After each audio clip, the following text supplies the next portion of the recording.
चलिए बोर्ड पे देखिए, बुक का कुछ काम नहीं। 11th क्लास में सर हमें बेसिक अकाउंट्स कंप्लीट करा दी गई, उसके अलावा प्रोप्राइटरशिप कंप्लीट हो गई। 12th क्लास के अंदर पार्टनरशिप और कंपनी, ये दो टाइप ऑफ बिजनेस हमें सीखने हैं, जिसमें से एक पार्टनरशिप वाला टाइप हमने कंप्लीट कर लिया है चैप्टर नंबर 2 से लेके चैप्टर नंबर 8। पार्टनरशिप में जितनी भी सिचुएशन हो सकती थी वो हमने सारी सिचुएशन फेस कर ली। मतलब आपको इतनी अकाउंट्स आ गई है कि आप एक पार्टनरशिप फर्म में अकाउंटेंट की जॉब कर सकते हैं। आज से स्टार्ट हो रही है सर कंपनी अकाउंट्स। आज से लेकर के मार्च तक सिर्फ कंपनी की ही बातें चलेंगी। सेकेंड ग्रुप और थर्ड ग्रुप दोनों ही कंपनीज पर कि कंपनी वाले अकाउंट्स कैसे बनाते हैं। जो चीज 11th और मतलब प्रोप्राइटरशिप और पार्टनरशिप में कॉमन थी इसलिए रिपीट नहीं हुई थी, सेम चीज अब भी रहेगी सर। मतलब जैसे रेंट पे की entry, rent account debit to cash account होती है, अगर चेक से दिया तो rent account debit to bank account. हमारा बिजनेस अगर प्रोप्राइटरशिप है तो भी यही एंट्री, हमारा बिजनेस अगर पार्टनरशिप है तो भी यही एंट्री, और हमारा अगर बिजनेस कंपनी है तो भी यही एंट्री। मतलब हर टाइप ऑफ बिजनेस में एंट्री कॉमन है, तो इसलिए कॉमन वाली चीजें रिपीट नहीं होंगी। हमारे सिलेबस में कंपनी की सिर्फ वही चीजें दी जाएंगी जो सिर्फ कंपनी में ही होती है। जैसे कि पार्टनरशिप में ऐसा हुआ, तो पार्टनरशिप में हमने पहले चैप्टर में क्या सीखा कि पार्टनर्स में प्रॉफिट बांटने के लिए फिल एप्रोप्रिएशन अकाउंट बनाया जाता है। ये सिर्फ पार्टनरशिप में ही होता है और किसी बिजनेस में नहीं होता।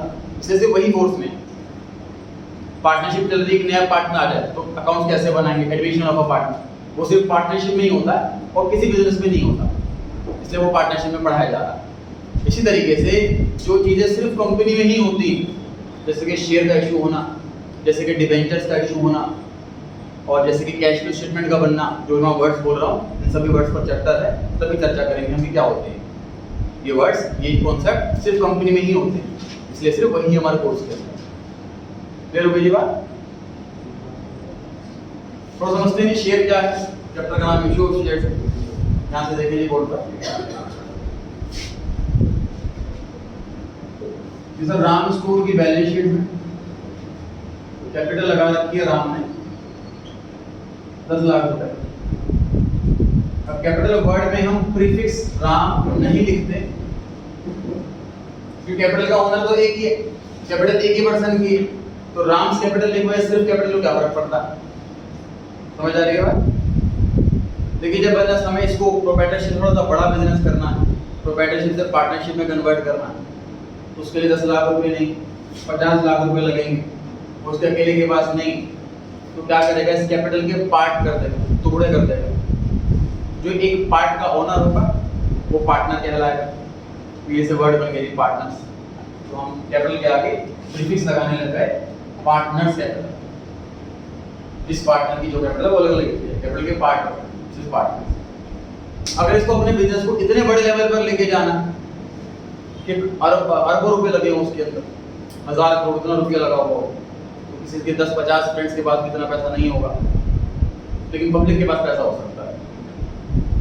इसलिए कॉन्सेप्ट लॉन्च करा कि 1000 करोड़ रुपए चाहिए इसको बिजनेस करने के लिए। उसने क्या करा, 1000 करोड़ रुपए पब्लिक से पैसा लेने वाला था। चीज को पब्लिक से नहीं मांग सकते इस तरीके से कि आपके पास है क्या 1000 करोड़, आपके पास पब्लिक तो नहीं दे पाएगी 1000 करोड़, वर्ड ही समझ में नहीं आएगा उनको क्या बोल लिए। तुम क्या करने वाले हैं, 1000 करोड़ के टुकड़े करेंगे 10 रुपए।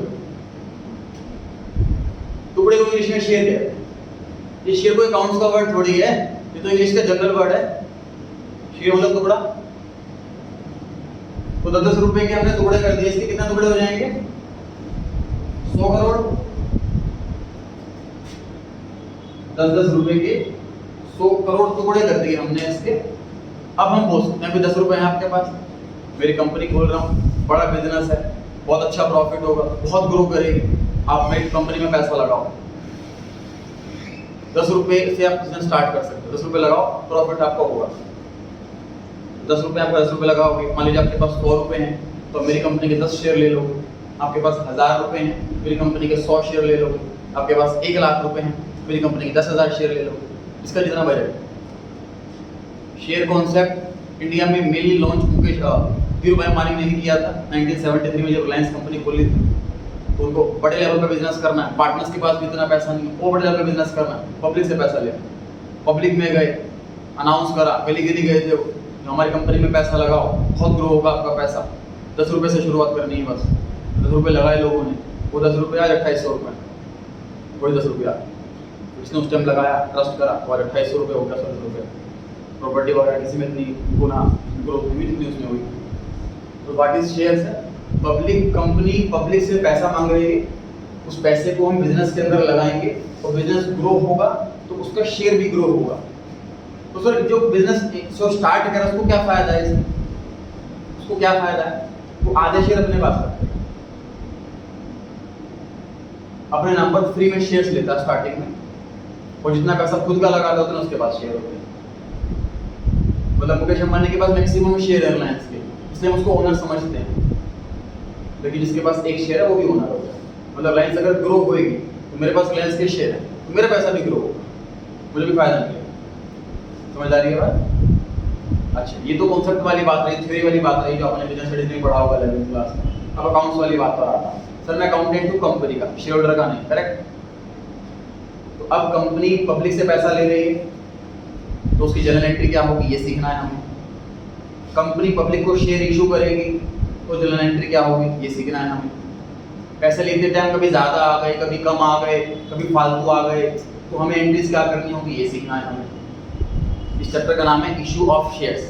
कंप्लीट शेयर्स की सारी जानकारी नहीं है, जब इशू करते हैं उस टाइम कितनी सिचुएशन हो सकती है वो सब है इस चैप्टर के अंदर। ठीक है, एग्जाम्पल देते हैं बोर्ड पर, वो का भी कुछ काम नहीं।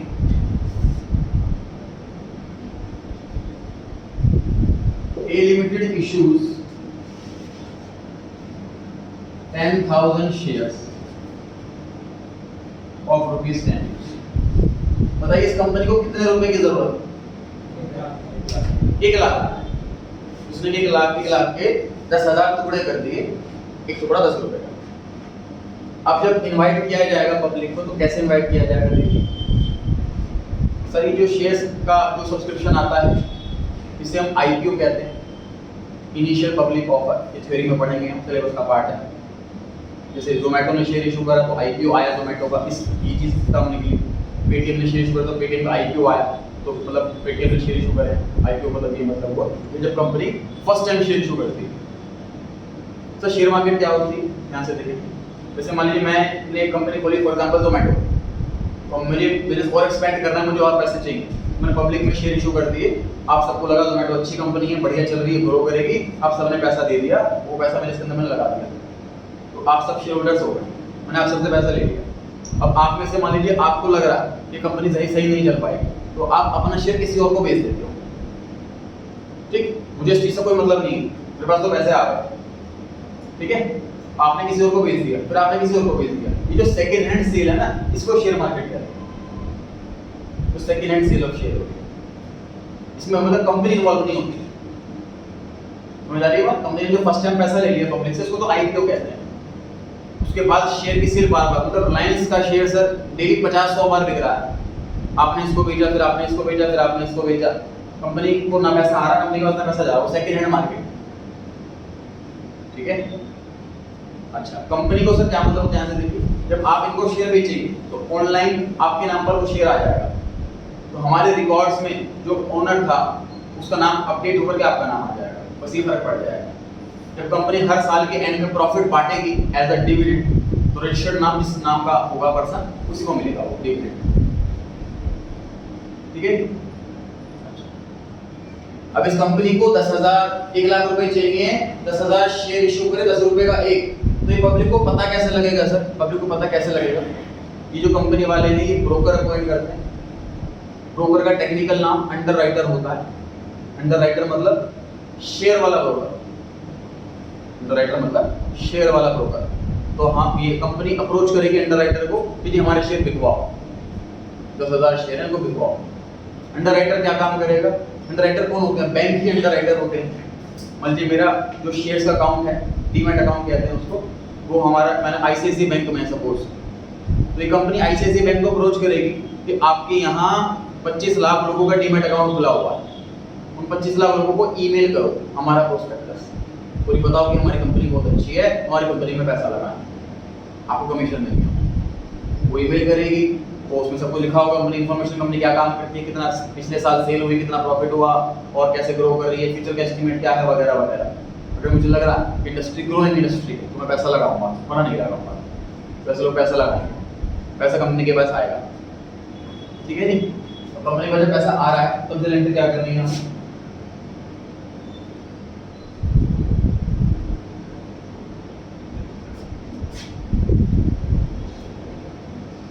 Bank account debit to share application account.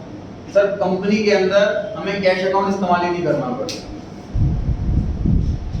मतलब कैश में अलाउड ही नहीं। इसका लॉजिक इनकम टैक्स एक्ट के अंदर है। इनकम टैक्स एक्ट में लिखा हुआ है कि 20,000 से ऊपर की कोई भी पेमेंट अगर आपने कैश में करी तो पेमेंट करी ऐसा मानेंगे नहीं हम। कोई भी एक्सपेंस अलाउड नहीं होता अबाउट 20,000 का अमाउंट। ये बात इनकम टैक्स एक्ट में लिखी है, आपके कोर्स का पार्ट नहीं है। इस लॉजिक से कंपनी में सारी पेमेंट या रिसीट अकाउंट से ही होती है, कैश में होती नहीं।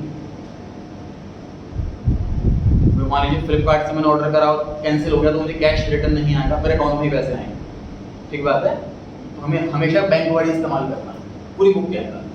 कंपनी पार्टनरशिप में छोटा बिजनेस होता है या मीडियम लेवल पर होता है, पूरी पार्टनरशिप में आपके पास चॉइस होती है, या तो कैश रखो या बैंक। 11th क्लास प्रोप्राइटरशिप छोटे लेवल पर ही होता है, पूरी 11th क्लास में आपके पास चॉइस नहीं थी, कैश ही लिखना था।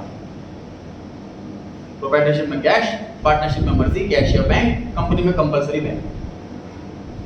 Bank account debit to share application account की एंट्री किस चीज की है, एप्लीकेशन मनी रिसीव होने की एंट्री है। कितने अमाउंट से एंट्री होगी है, 1 लाख रुपए से एंट्री होगी। Narration be share application money receive. फिर एप्लीकेशन की ना एक विंडो होती है, टाइमिंग की विंडो होती है, मतलब टाइम पीरियड होता है कि आप इस डेट से इस डेट तक अप्लाई कर सकते हो, उसके बाद टाइम क्लोज हो जाएगा, उसके बाद अप्लाई नहीं कर सकते, उस टाइम से पहले भी अप्लाई नहीं कर सकते। बहुत उन्होंने टाइम रखा हुआ है 1 अगस्त से 3 अगस्त। तो ये वाली एंट्री कंपनी के यहाँ 100-200 बार होगी, पैसे आए बैंक टू एप्लीकेशन, फिर 1 घंटे बाद और पैसे आए, फिर एंट्री बैंक टू एप्लीकेशन। ऐसा 3 दिन में एंट्री होती, लेकिन बहुत बार। और एग्जाम में तो हमें बहुत बार नहीं दिया जाएगा, हमें तो एक बार कर दीजिए। समझ आ रही थी बात। Bank account debit to share application account, ये एंट्री इन 3 दिन में बार-बार होती रहेगी, जैसे जैसे आता है, ठीक है।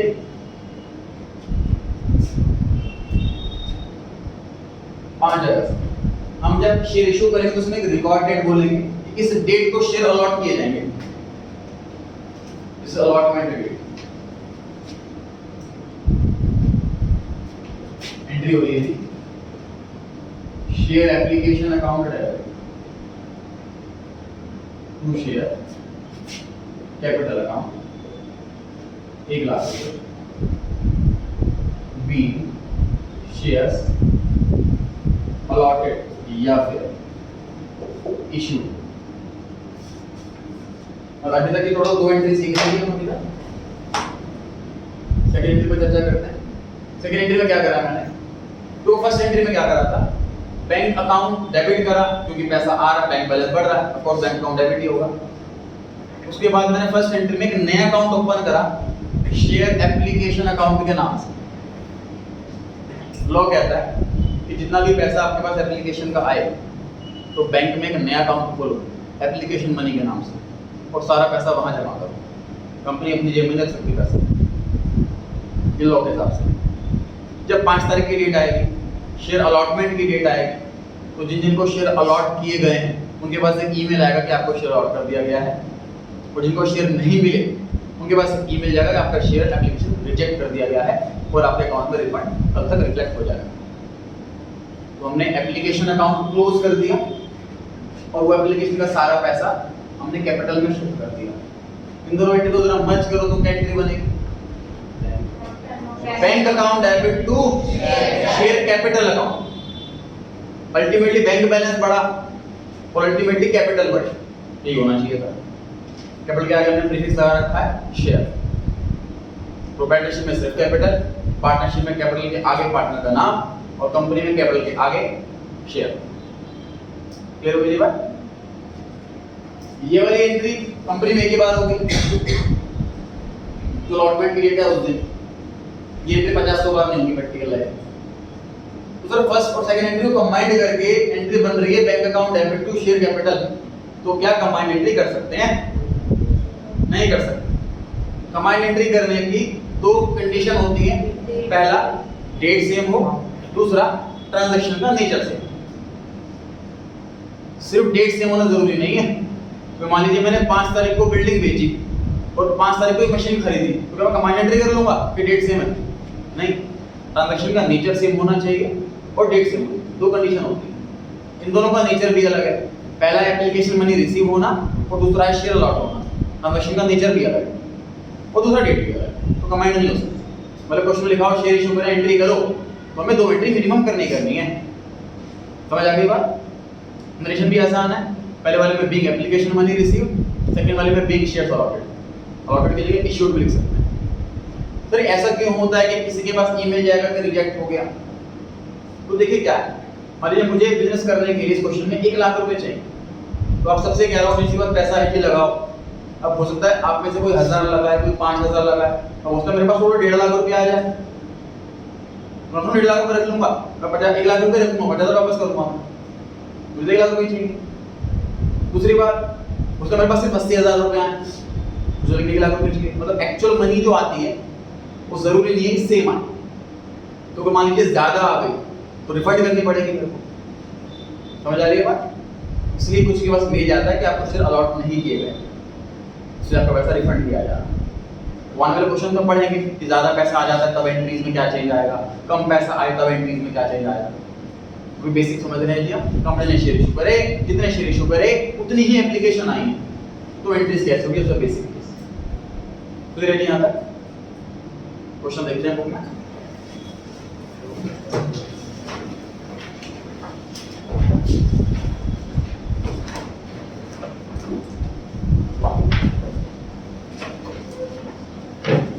Page number 125।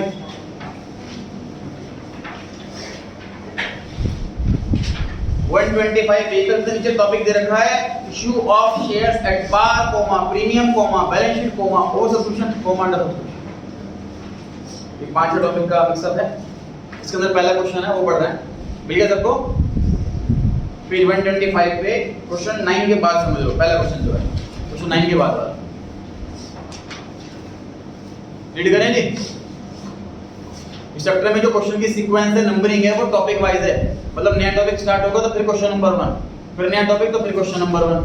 तो आप लोग अपने रजिस्टर में हेडिंग लिखते रहना, वरना लिखते रह भूल जाओगे कितने क्वेश्चन 1 है, कौन सा क्वेश्चन 1 कौन से टॉपिक का है, भूल जाओगे। तो हेडिंग लिखते रहना टॉपिक की जब आप नया टॉपिक स्टार्ट करो। पढ़ते हैं पहला question. Advait limited issues 10,000 shares of ₹10 each. Repeat entry आपके सामने पहला question. Bank account debit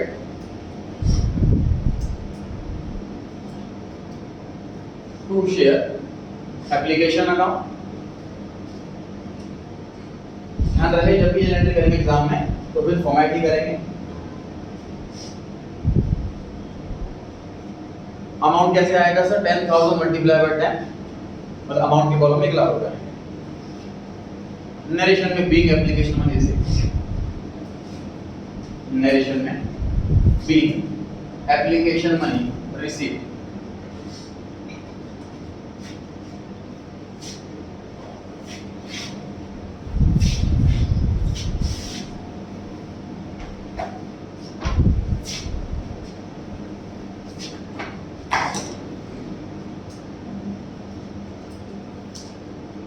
next entry share application account debit to share capital account, amount same 1 lakh. Being shares allotted या फिर इशूड।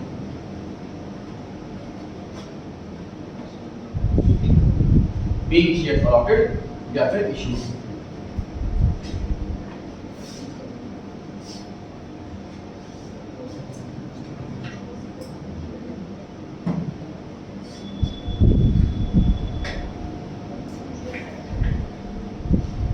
अब एक चीज अपनी लैंग्वेज में अपनी कॉपी में लिख लीजिए, क्या जितने अमाउंट से शेयर एप्लीकेशन क्रेडिट होगा फर्स्ट एंट्री में, हमेशा उतने ही अमाउंट से शेयर एप्लीकेशन डेबिट होगा सेकंड एंट्री। रिपीट कर रहा हूं, जितने अमाउंट से शेयर एप्लीकेशन क्रेडिट होगा फर्स्ट एंट्री में, उतने ही अमाउंट से शेयर एप्लीकेशन डेबिट होगा सेकंड एंट्री, हमेशा जब कोई भी केस आ जाए। इसको अपनी लैंग्वेज में लिखिए जैसे आपको समझ में आ जाए।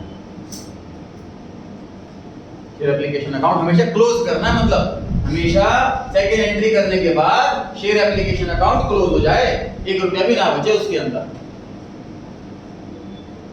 शिवम गेट बंद कर देंगे एक बार, नोट कर लीजिए अपने लैंग्वेज में, एक बात ध्यान रहेगी, पूरे चैप्टर में ध्यान रहेगी। एप्लीकेशन अकाउंट हमेशा सेकंड एंट्री में क्लोज हो जाएगा। ये टेम्पररी अकाउंट होता है, सिर्फ 3 से 4 दिन के लिए खुलता है, फिर क्लोज हो जाता है। डन जी, पहले वाला केस सबको अच्छे समझ में आ गया है। अब आगे बढ़ सकते हैं। बोर्ड पे देखिए, बोर्ड पे देखिए जी,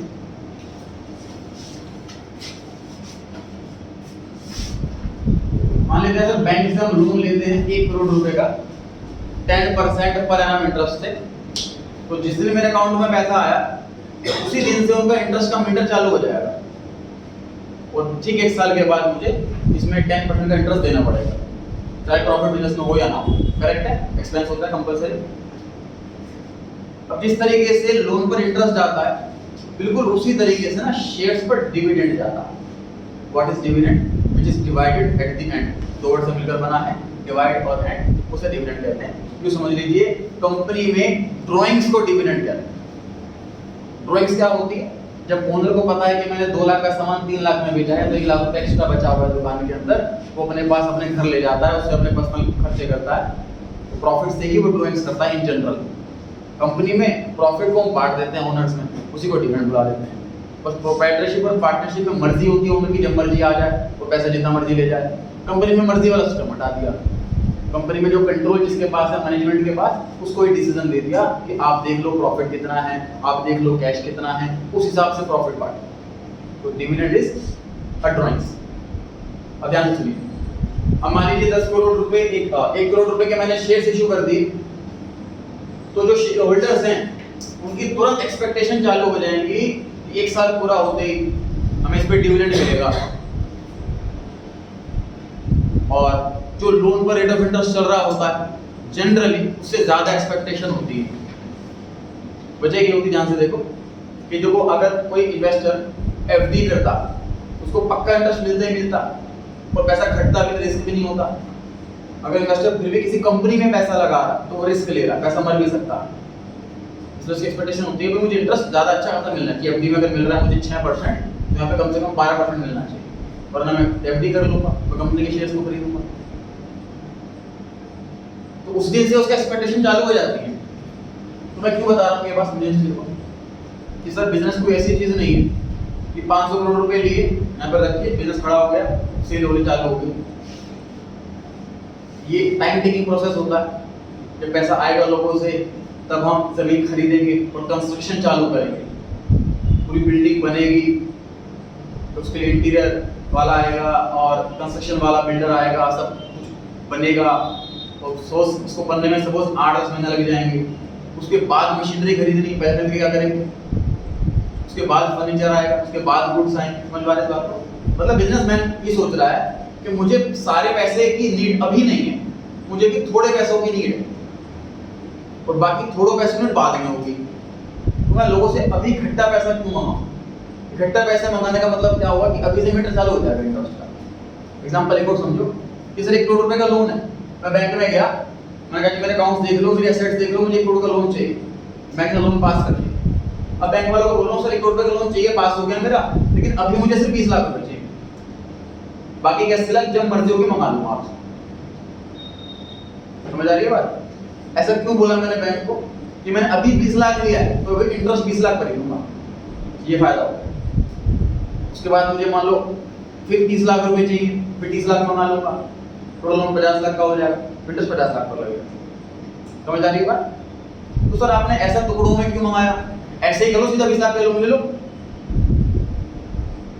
ऐसा करोड़ों में क्यों मंगा रहा हूँ कि 1 करोड़ का लोन पास करवा लिया लेकिन लिया 20 लाख का, कि बाकी बाद में ले लूंगा। तो ऐसा करो ना, 20 लाख का लोन ले लो, बस बाद में दोबारा ले लेना, फिर बाद में नहीं मिला तो बच जाऊंगा मैं तो बीच में।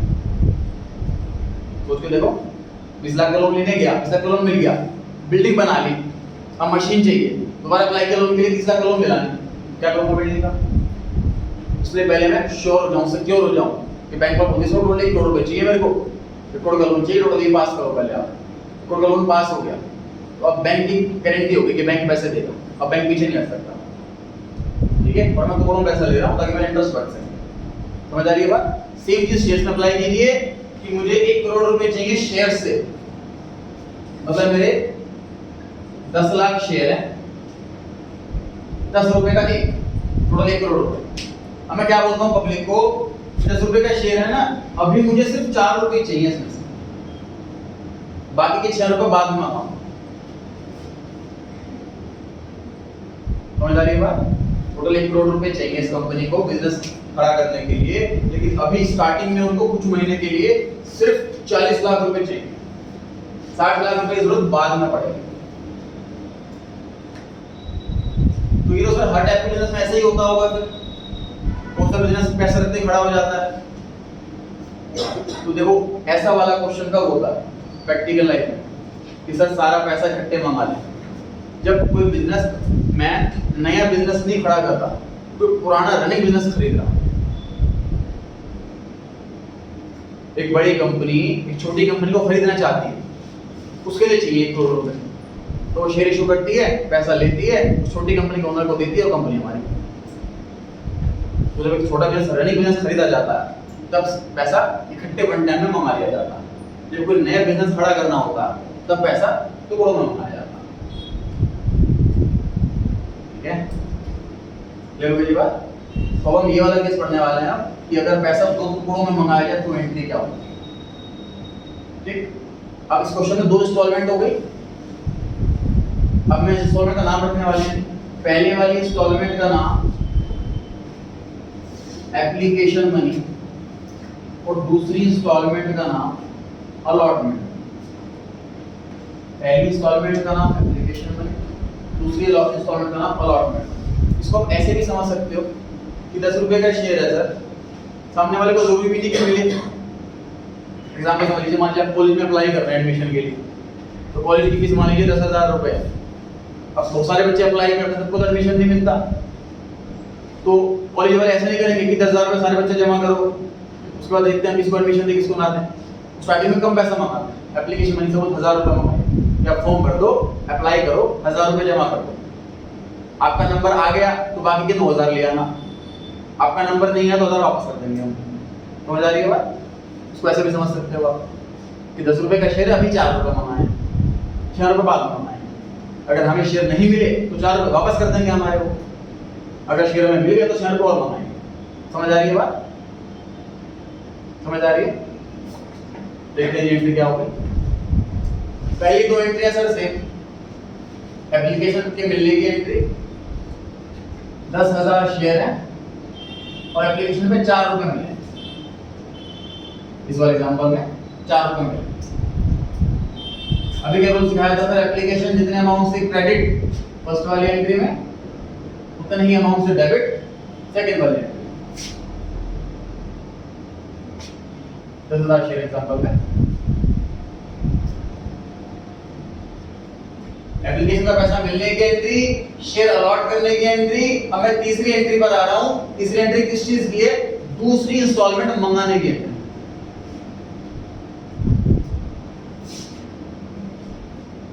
Share allotment account debit to share capital account. 10,000 into में क्या होगा? 6 बी। अभी नोटिंग कुछ भी नहीं करनी आपको, है ना? Allotment money due. आखिरी एंट्री अलॉटमेंट का पैसा मिलने की entry, bank account debit to share allotment account, amount same, be allotment money receive.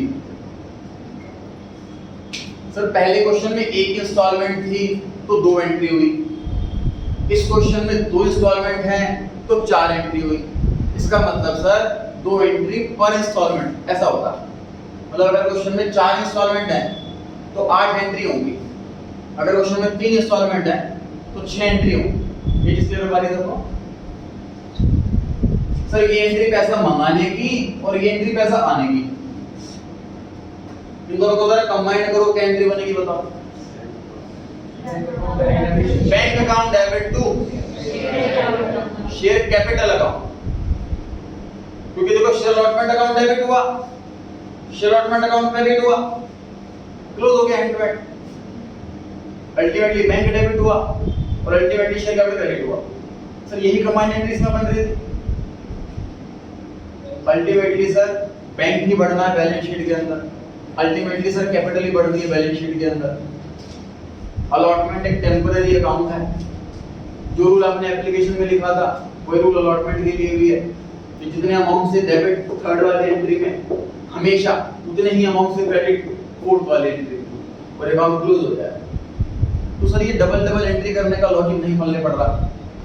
देखिए एंट्री में करने में क्या समस्या थी। तो देखिए कोई भी पर्सन ऑब्वियसली सर कोई मशीन नहीं है ह्यूमन में, हम कहें जी 7 तारीख को दूसरी इंस्टॉलमेंट देनी, तो उसके सभी 7 तारीख को ले आएंगे पैसे? ऐसा नहीं होगा। होगा क्या? देखो इस दिन समझने इसको प्रोसेस समझना ईमेल का, इस दिन लोगों ने अप्लाई करा कंपनी में अप्लाई करने के लिए, शेयर अप्लाई करने के लिए। इस दिन इन्वेस्टर्स के पास ईमेल गया कि आपको शेयर अलॉट किए जा रहे हैं। इस दिन ईमेल गया कि बैलेंस 6 रुपए भिजवा दीजिए इस डेट से इस डेट तक, इस डेट से लेट करोगे इंटरेस्ट लग जाएगा, पेनल्टी लग जाएगी। फिर जैसे डेट शुरू हो गई पैसा आना शुरू हो गया, मतलब ये एंट्री प्रैक्टिकल लाइफ में 50-100 बार होगी ये वाली एंट्री। आज 5 लोगों ने पैसा दिया, कल 20 लोगों ने पैसा दिया, ये वाली एंट्री बहुत बार होगी। ठीक है, इस चैप्टर में डेट का कॉलम बनता है वो खाली रहता है, क्योंकि डेट बहुत सारी होती है प्रैक्टिकल लाइफ में। डेट का कॉलम इस चैप्टर में जनरली खाली रहता है, लेकिन बनेगा फॉर्मेट के साथ। पैसा मंगाने की एंट्री और पैसा मिलने की एंट्री, ये दोनों की डेट अलग अलग है, इसलिए कंबाइंड एंट्री नहीं हो पाएगी। अलग अलग ही करनी है, ऑप्शन नहीं कंबाइंड करने का। ध्यान रहे। तो हमने केस करे 2 अभी तक। पहला केस में 1 इंस्टॉलमेंट थी 2 एंट्री हुई, दूसरे केस में 2 इंस्टॉलमेंट थी उसमें 4 एंट्री। क्वेश्चन देख लीजिए एक बार। क्वेश्चन नंबर 2 में लिखा हुआ है कंपनी ने इशू करे 10,000 शेयर 10 रुपए का एक, 4 रुपए एप्लीकेशन पे और बाकी बचा अलॉटमेंट पे। आंसर आपके सामने नहीं, नोट करना चालू करें।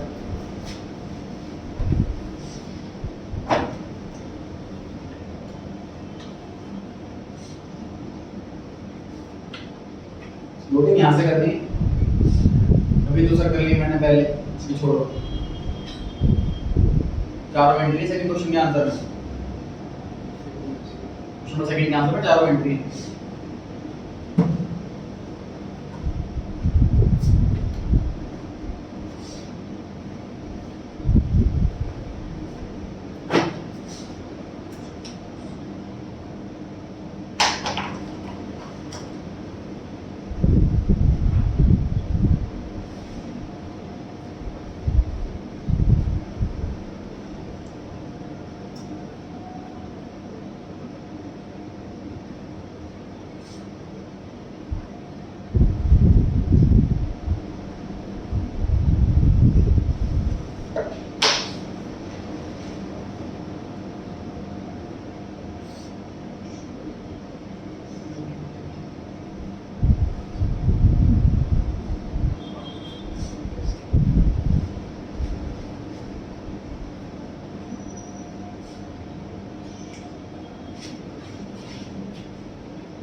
नोटिंग कर लीजिए सर ने,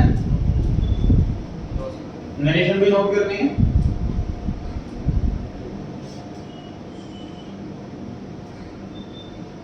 एग्जाम में ध्यान रहे, फॉर्मेट ना बनाकर नरेशन ना लिख करके मार्क्स लिखवाएंगे आप। Money receive, being allotment money due.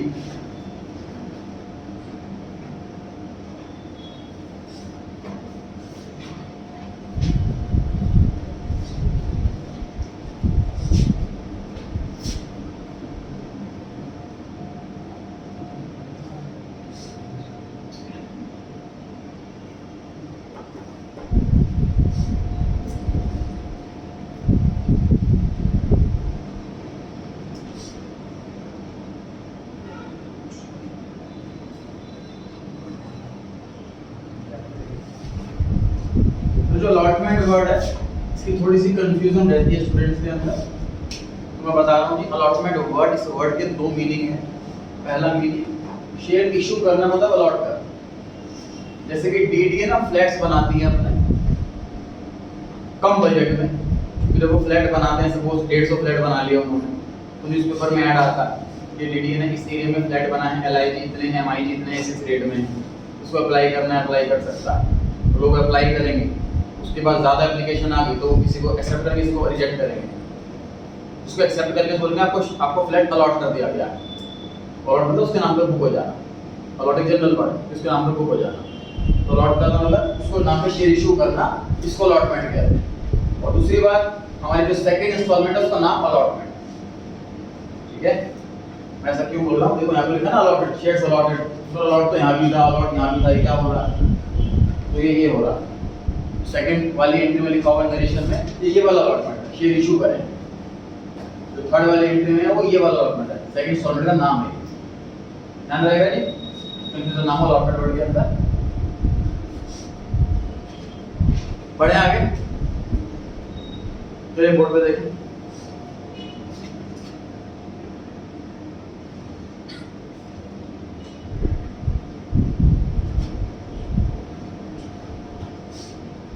ये जितने मर्जी इंस्टॉलमेंट बना सकते हैं, एक इंस्टॉलमेंट, दो इंस्टॉलमेंट, तीन इंस्टॉलमेंट, चार इंस्टॉलमेंट। हमारे कोर्स में टोटल मैक्सिमम 4 कितनी हो सकती है, कितनी हो सकती है, हमारे सिलेबस में मैक्सिमम 4। तो सर 4 इंस्टॉलमेंट तक का हो सकता है क्वेश्चन कि 10 रुपए को हम 4 टुकड़ों में मंगा रहे हैं। अब एक टुकड़ा कितने रुपए का, ये कंपनी की मर्जी है, 1 रुपया 1 रुपया 1 रुपया 7 रुपए, ऐसे भी मंगा सकते हैं। 5.5 रुपए, 1.5 रुपए, 8 रुपए, मतलब जैसे मर्जी मंगा सकते हैं। टोटल 10 आना चाहिए। अगर शेयर 10 रुपए का है, एग्जाम्पल 10 रुपए, अगर शेयर 50 रुपए का तो 50 रुपए के टुकड़े होंगे, अगर शेयर 100 रुपए का तो 100 रुपए के टुकड़े, सबका टोटल फेस वैल्यू के बराबर है, जितने रुपए का शेयर है, ठीक है। जितनी इंस्टॉलमेंट मल्टीप्लाई बाय 2 उतनी एंट्री होगी। तो अगर 4 इंस्टॉलमेंट है तो 8 एंट्री होगी। पहले वाली इंस्टॉलमेंट का नाम एप्लीकेशन, दूसरी इंस्टॉलमेंट का नाम अलॉटमेंट, तीसरी इंस्टॉलमेंट का नाम फर्स्ट कॉल।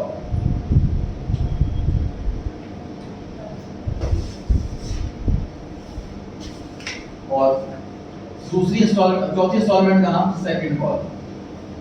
समझे क्या कॉन्सेप्ट है, सर कॉल कहां से आ गई, और तीसरी का नाम फर्स्ट है, ऐसे कैसे। What is application money sir? देखो पहले सबसे पहले कॉन्सेप्ट क्या होता था शेयर्स में, पहले एप्लीकेशन मनी थी, मैनुअल सिस्टम था कि कंपनी आ रही है, उसके शेयर इशू हो रहे हैं, अप्लाई कर दो, फॉर्म भर दो। हर बंदा फॉर्म भर देता था कि अप्लाई कर लेते हैं, मिलेगा मिलेगा नहीं मिलेगा नहीं मिलेगा, मिल भी गया तो शायद। जैसे कॉलेज में क्या होता है, बच्चे कॉलेज के फॉर्म भर देते हैं, और मान लीजिए 3 कॉलेज में नंबर आ गया तो वो बेस्ट वाला चूज करेंगे, बाकी 2 में नहीं जाएंगे। मतलब कॉलेज से लेटर आ गया कि आपको सीट अलॉट की जा रही है, तब भी बच्चा नहीं जा रहा उसमें, मतलब ऑप्शन है उसके पास, समझ आ रही है बात। तो लोग शेयर भी ऐसा करते थे कि अप्लाई कर दिया और शेयर मिल भी गया उसको, तब भी वो शेयर लेने नहीं आ रहा। इसलिए कंपनी ने क्या करा, एप्लीकेशन मनी रखवानी शुरू कर दी। एप्लीकेशन के टाइम पे ही पैसा दो, उससे क्या होगा, सीरियस इन्वेस्टर ही पैसा लगा, मतलब फालतू की एप्लीकेशन नहीं है। दूसरी इंस्टॉलमेंट अलॉटमेंट की, इस टाइम आपको शेयर अलॉट करेंगे, थोड़ा पैसा उसी टाइम मंगा लेंगे, दूसरी इंस्टॉलमेंट ये है। अब बस इतना पैसा चाहिए होता है कंपनी को, पहली 2 इंस्टॉलमेंट का पैसा बिजनेस स्टार्ट करने के लिए, सॉरी क्रिएट करने के लिए, मतलब बिल्डिंग बनानी, बाकी सारे फॉर्मेलिटी करनी है सब। उसके बाद अगला पैसा कंपनी को लंबे टाइम बाद चाहिए होता है। तो जो लंबे टाइम वाला पैसा होता है ना, इसको कॉल मनी कहते हैं। कंपनी बाद में मंगाती है उसे कॉल मनी कहते हैं। मतलब पहला पैसा तो एप्लीकेशन जमा करते ही मंगा लिया, ये फंड हो सकता है अगर शेयर नहीं मिला हमें तो। दूसरी किस्त शेयर अलॉट करे उसे जब मंगा लिया, उसके बाद वाली किस्त काफी लंबे टाइम बाद मंगाई जाती है, इसलिए उसे हमने कॉल मनी नाम रखा, कॉल मनी। जब भी कॉल करेंगे आपको तो आपको पैसा देना, तो उसका इसलिए सीक्वेंस जो है कॉल मनी का जो नाम नंबरिंग है वो फर्स्ट से स्टार्ट होता है। First call, second call, third call, fourth call, ऐसे। क्लियर हो गई बात? तो हमारी तीसरी इंस्टॉलमेंट का नाम फर्स्ट कॉल है, हमारी चौथी इंस्टॉलमेंट का नाम सेकंड कॉल है, ऐसी पांचवी इंस्टॉलमेंट का नाम थर्ड कॉल है। ठीक है? एंट्री में क्या क्या चेंज आएगा देखिए।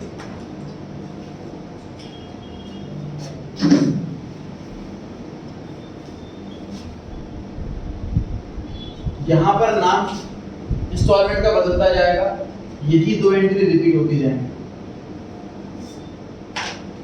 एप्लीकेशन की एंट्री यही दो से, अलॉटमेंट की एंट्री यही दो से। जब मैं फर्स्ट कॉल की एंट्री करूंगा तो अलॉटमेंट की जगह फर्स्ट कॉल लिखूंगा, एंट्री ये रहेगी। जब मैं सेकंड कॉल की एंट्री करूंगा तो यहां पर मैं सेकंड कॉल लिखूंगा, एंट्री ये रहेगी। क्वेश्चन नंबर 4 ट्राई कर रहे हैं जी, थर्ड वाला केस होमवर्क है। 4 में क्या लिखा हुआ पढ़े? कंपनी में इशू करें 10,000 शेयर, 10 रुपए का एक, 2 रुपए एप्लीकेशन पे, 1 रुपए अलॉटमेंट पे, 3 रुपए फर्स्ट कॉल पे और बाकी बचा सेकंड कॉल पे। 4 इंस्टॉलमेंट हुई, कितनी एंट्री होने वाली है? 8 एंट्री। फर्स्ट एंट्री लिख लीजिए,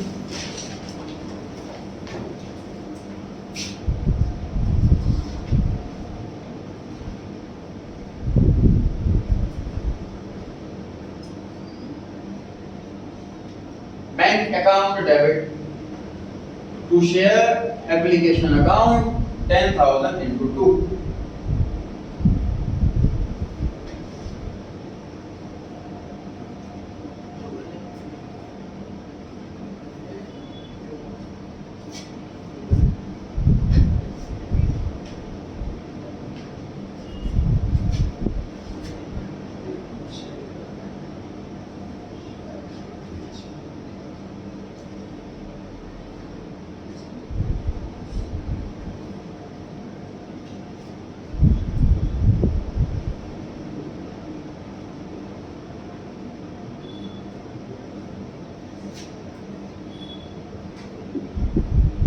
सेकंड एंट्री लिखें, 8वें एंट्री लिखें,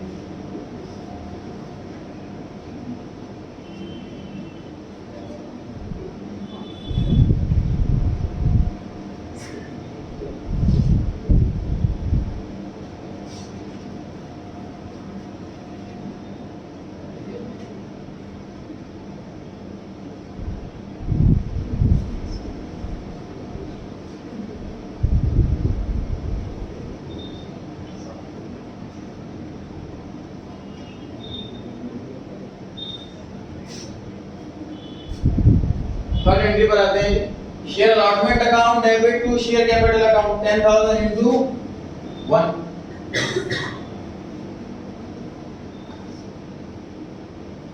fourth entry, bank account debit to share allotment account 10,000 into 1। Notice कर रहे हैं आप, ये application account hand to hand close हो रहा है, जितने से क्रेडिट उतने से debit. Allotment account hand to hand close हो रहा है, जितने से डेबिट उतने से क्रेडिट।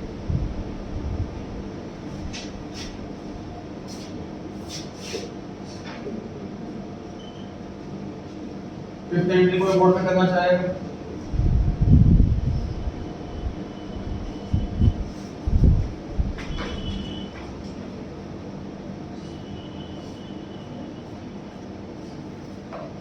सिक्स्थ एंट्री के लिए एंट्रीज करें।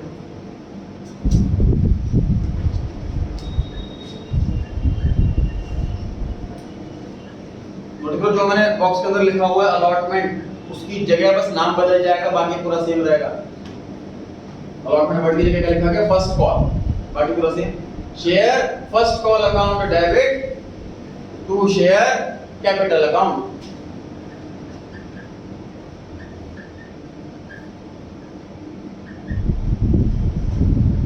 निकला जी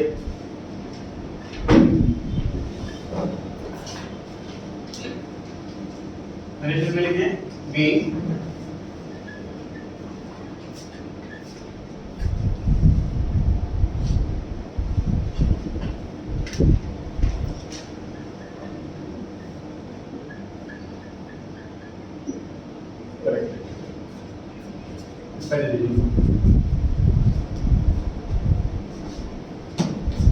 बीइंग फर्स्ट कॉल अलॉटमेंट, यहाँ पे अलॉटमेंट वर्ड की जगह फर्स्ट कॉल लिख दिया, बाकी नरेशन भी सेम चल रही है। अमाउंट 3 रुपए कहां से है, क्वेश्चन में दे रखा। 7 एंट्री के लिए आने कौन आ रहा, बुकिंग कर ले,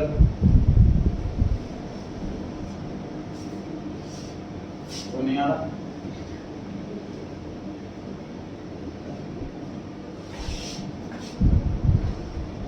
सेकंड एंट्री के फर्स्ट कॉल का पैसा मिलने की entry, bank account debit to share first call account, amount same रहेगा।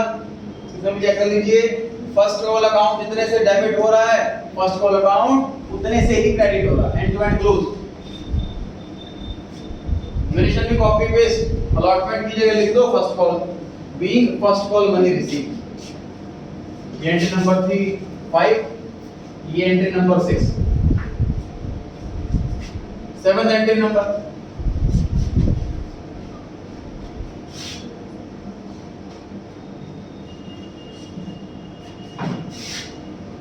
Share second call account debit to share capital account,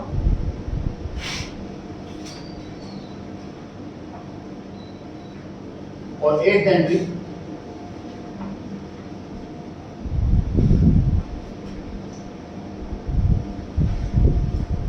$10,000 into में कितना बैलेंस बचा, 4।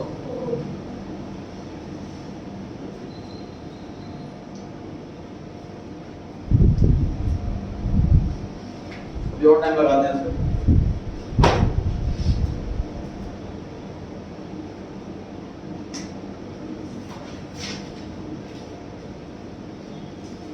सेवेंथ एंट्री की narration, being second call money due, और 8th एंट्री की narration, being second call money receive. उससे बड़ी आसान सी एंट्री लग रही है तो एग्जाम में ऐसे ही क्वेश्चन आ जाए। 8 नंबर 8 एंट्री, क्योंकि 2 एंट्री तो रिपीट ही, अलॉटमेंट की जगह फर्स्ट कॉल लिखना है, फिर फर्स्ट की जगह सेकंड लिखना है, आ जाएंगे फर्स्ट। ध्यान से देखिए, नोटिस करें कुछ चीजें क्या। ऐसा हमारी जो इंस्टॉलमेंट चल रही है कि फर्स्ट कॉल जो कॉल मनी है वो कितने भी नंबर हो सकते हैं, first call second call third call. इसलिए कंपनी एक्ट में रूल बना दिया गया है कि जो भी आपकी आखिरी हो कॉल, उसमें उसका नंबर और वो फाइनल है, ये दोनों बातें मेंशन करनी जरूरी है। तो सेकंड कॉल का नाम सेकंड कॉल नहीं है, सेकंड कॉल का नाम सेकंड एंड फाइनल कॉल।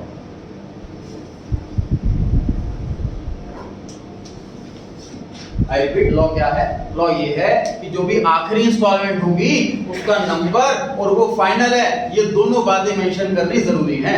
तो मान लीजिए इस क्वेश्चन में 3 ही इंस्टॉलमेंट होती तो तीसरी इंस्टॉलमेंट का क्या नाम होता, first and final call. Sir इस क्वेश्चन में 2 ही इंस्टॉलमेंट होती तो दूसरी इंस्टॉलमेंट का नाम क्या होता, अलॉटमेंट अकाउंट, क्योंकि जो फाइनल वर्ड है कॉल के लिए इस्तेमाल करना।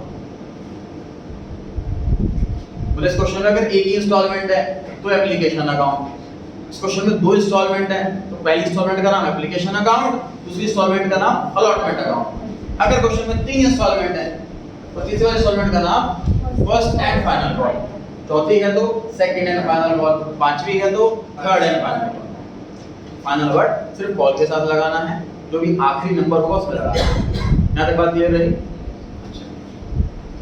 सर जो अलॉटमेंट, नोटिस करना, जो अलॉटमेंट वाली है उसमें पहले पैसा मंगाया फिर पैसा आया। जो फर्स्ट कॉल वाली है उसमें भी पहले पैसा मंगाया फिर पैसा आया। जो सेकंड कॉल वाली है उसमें भी ऐसे ही हुआ कि पहले पैसा मंगाया फिर पैसा आया। एप्लीकेशन में उल्टा कैसे हो रहा है कि पहले पैसा आ गया कॉन्सेप्ट समझे?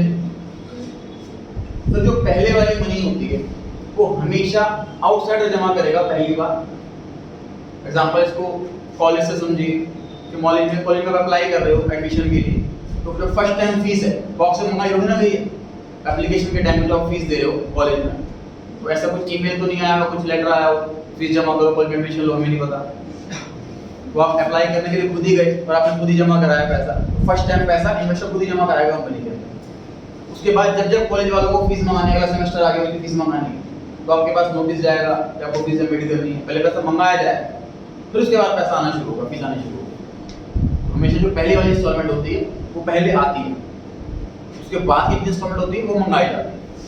ये लॉजिक है कि एप्लीकेशन वाली में बैंक पहले आ जाता है, उसके बाद की सारी इंस्टॉलमेंट में पहले पैसा मंगाते हैं फिर पैसा आता है। क्लियर हो जी बात? पढ़ सकते हैं आगे। अब केसेस ऐसे पढ़ते हैं सर कि हमने पैसा मंगाया जितना उससे ज्यादा पैसा आ गया। केस नंबर 5, कंपनी ने इशू करी 10,000 शेयर 10 रुपए का एक और एप्लीकेशन रिसीव हो गई 11,000। ऐसा कब होता है सर? जो बिजनेस बहुत अच्छा चल रहा है, फेमस बिजनेस है। LIC कंपनी ने अपना शेयर 10 रुपए का 950 रुपए में इशू करा, मतलब महंगा इशू करा। फेमस कंपनी का लोगों ने अप्लाई करा और लोगों ने ज्यादा अप्लाई करा, जितने उन्होंने शेयर मांगे थे उससे ज्यादा अप्लाई करा। तो ऐसे केस में क्या होता है? कंपनी एक्स्ट्रा वाला पैसा वापस कर देती है। क्यों वापस कर देती है सर? पैसा आ रहा है, क्या बुरा लगना है, पैसा आ रहा है आने दो। तो इसलिए बुरा लगता है क्योंकि रिटर्न भी देनी है हमें, फ्री में नहीं आ रहा। समझो इस चीज को कि मैं बैंक में मान लो लोन मांगने के लिए गया 1 करोड़ रुपए का, बैंक वाले कहते हैं आपकी तो अकाउंट बहुत बढ़िया, एसेट बहुत ज्यादा है, आपको 2 करोड़ का लोन सैंक्शन किया जा रहा है। तो थोड़ा मैं 2 करोड़ का लोन ले आऊंगा, मुझे इंटरेस्ट देना पड़ेगा, थोड़ा फ्री में दे रहा है। तो मुझे बिजनेस में लगाने के लिए 1 करोड़ रुपए की रिक्वायरमेंट, तो मैं 1 करोड़ रुपए ही लूंगा, ज्यादा क्यों? इंटरेस्ट देना पड़ेगा उस पर। इसी तरीके से मुझे बिजनेस में लगाने के लिए अगर शेयर्स ले रहा हूँ तो मुझे डिविडेंड देना पड़ेगा ना, ठीक है? तो मैं ज्यादा पैसे क्यों लूं? इसलिए एक्स्ट्रा अगर एप्लीकेशन आ जाती है तो रिफंड ही होती है, रिजेक्ट ही होती है, एक्सेप्ट नहीं होती है। क्लियर हो गई बात? तो इस क्वेश्चन में हमने 10,000 शेयर इशू करे, मतलब हमें इस कंपनी में लगाने के लिए सिर्फ 1 लाख रुपए चाहिए थे, लेकिन हमारे पास पैसा आ गया 1,10,000। 11,000 शेयर 10 रुपए का, 10,000 रुपए हमें जो एक्स्ट्रा आ गए वो रिफंड करने होंगे। क्लियर हो गई बात? अब एंट्री सोचते हैं। मुझे बताइए इस क्वेश्चन में कितनी इंस्टॉलमेंट है? एक ही इंस्टॉलमेंट है। कितनी एंट्री होने वाली है? 2 एंट्री होने वाली है। Bank account debit to share application account. Sir bank account में जितना पैसा आया मुझे बैंक अकाउंट उतने से डेबिट करना होता है। कैश और बैंक कोई अकाउंटिंग कॉन्सेप्ट नहीं देखता, वो रियलिटी देखता है, एक्चुअल में कैश कितना बढ़ा घटा वो ये चीज देखता है। तो बताइए बैंक में कितना आना चाहिए? करेक्ट।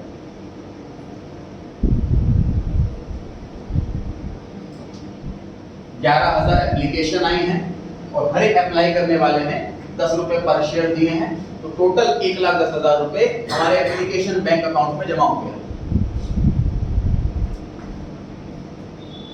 दूसरे वाली एंट्री पर आकर सर एप्लीकेशन अकाउंट में रट लिया था, हमने दिमाग में फिट कर ली थी बात कि एप्लीकेशन अकाउंट जितने से क्रेडिट होगा फर्स्ट एंट्री में उतने से ही डेबिट होगा सेकंड एंट्री में, क्योंकि हमें एप्लीकेशन अकाउंट क्लोज करना होता है, ये एक टेम्पररी अकाउंट होता है। सेकेंड एंट्री में शेयर एप्लीकेशन अकाउंट डेबिट होगा 11,000 into 10 to share capital account. जितने हमने शेयर्स अलॉट करने, जितनी कैपिटल में मानने, जितना पैसा समझ लीजिए इस बॉक्स में पैसे आ गए हैं 1,10,000 रुपए। अब इसमें से 1,00,000 रुपए निकाल करके मैं कैपिटल अकाउंट वाले बॉक्स में रख दूंगा और 10,000 रुपए इन्वेस्टर को वापस कर दूंगा। तो वापस करने में बैंक बैलेंस ही तो कम होगा। तो बैंक अकाउंट बताइए क्या मल्टीप्लाई बाय क्या?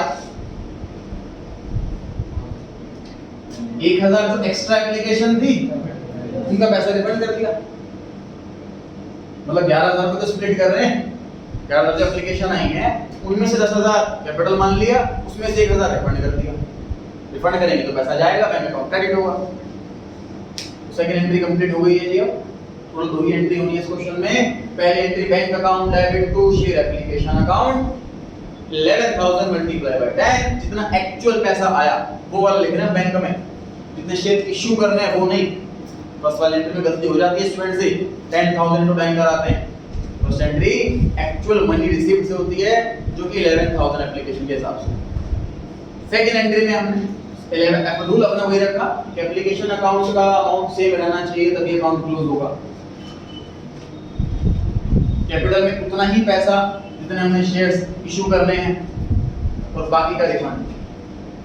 पहले दो एंट्री को जरा मर्ज करो और फटाफट से कमांड एंट्री सोचो विद अमाउंट। पहले दो एंट्री को मर्ज करके एंट्री सोचिए विद अमाउंट।